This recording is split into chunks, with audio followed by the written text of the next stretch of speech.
Or I'd like to mention on that I feel it could also disincentivize people to go on and do that. The thought of, well, I know everything because I have Google, right? So why should I look up anything? Right. Or the thought of, I want to, like I was saying earlier, there's only so far a connection could go just verbally like this. And I mean, that's all it is. I'm just seeing a picture. There's not a body there. There's just my voice coming across through the other screen, your voice into my ears. Mhm. Um, there's only so far you can go with an actual human connection, and it's so easy to just go, hey, well, let's just Zoom, and I'll just be in my bed. And I don't Right. have to get up or get dressed or do anything. Um, just the dangers that come with that as well. I feel a lot of people that could be drawn into a church, right? Going online is one thing, and it's great to have the accessibility to have those resources available to the public. But for people that only love surface level, you can't love deeper unless you understand where love comes from. You have the appreciation of what true love really is. You can't love harder. You can't love stronger. You can't love deeper. Human-based love cannot overcome anything. God's love can. God's love can work through us so we can love others more. But you can't get that deeper connection if the only thing you're trying to connect to is a flat screen and voices. Mhm. At that point, you're trying to determine what voices to hear, and you're not in person to see or hear or experience the other things that humans register as recognizing something, the emotion behind something, this the room emotion, the spiritual connection behind that. Not saying you can't necessarily get that online or watching a sermon, because there are definitely sermons I've watched that move me, especially when listening to people like late Ravi Zacharias. But there's a difference in actually being there, being in a room with people who may or may not share your same values, but are there to learn and are there to invest and at least hear what God has to say to us. There's just a deeper connection that we're not able to create because of that. Yeah, I mean, it's almost like our whole value has been shifted to efficiency, like, oh, I can sit in bed because that's easier for me, it's more convenient for me. But there is a lot of value to going, like making the effort, going somewhere in person and having to sit there instead of just swipe or like Hmm. X, I'm done watching that.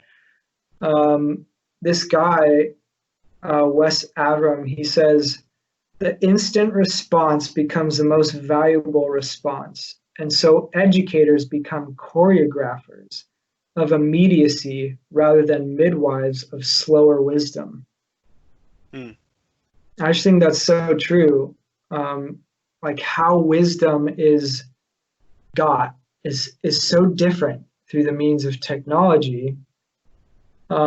If you kind of give into that specific way of getting wisdom, instead of like life trial type things and working things out over time and that building slowly instead of getting it all quickly at once. That can quite puff you up. And um, so, yeah, it's almost like values shift quite a bit to efficiency.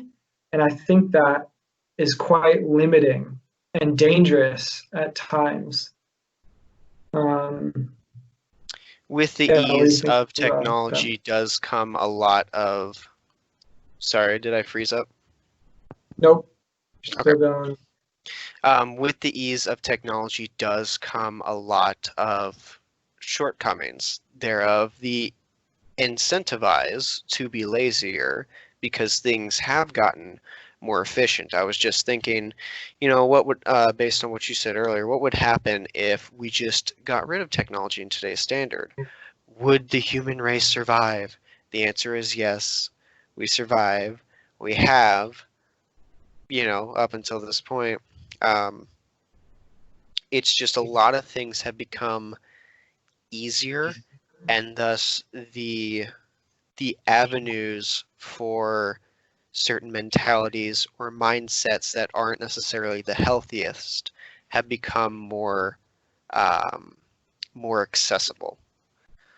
Right. So I would agree that staying in bed, not that there's necessarily at face value anything wrong with, if you're sick one day or if you're not able to make it and go to church, you can sit there and watch it in your bed.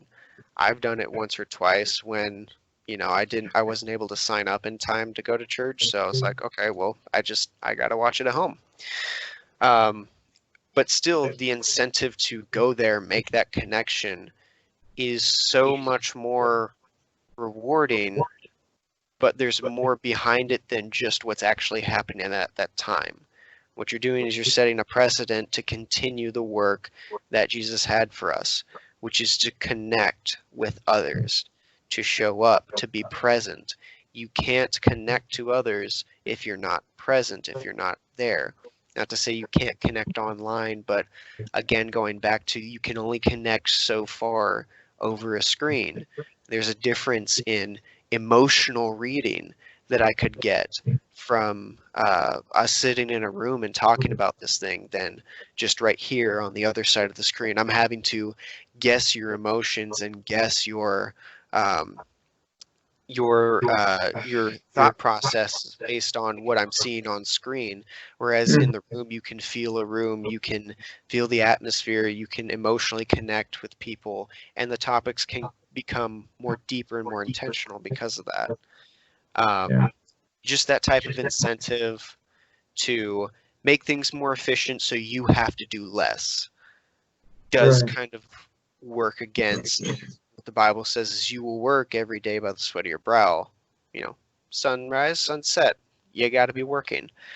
Yeah. Um, Not to say there aren't breaks or aren't ways to make efficiency good. Efficiency isn't necessarily bad, but it Right. can, especially digitally, lead to unhealthy avenues or leave open unhealthy avenues that are now more accessible because things seem to be getting so much more efficient.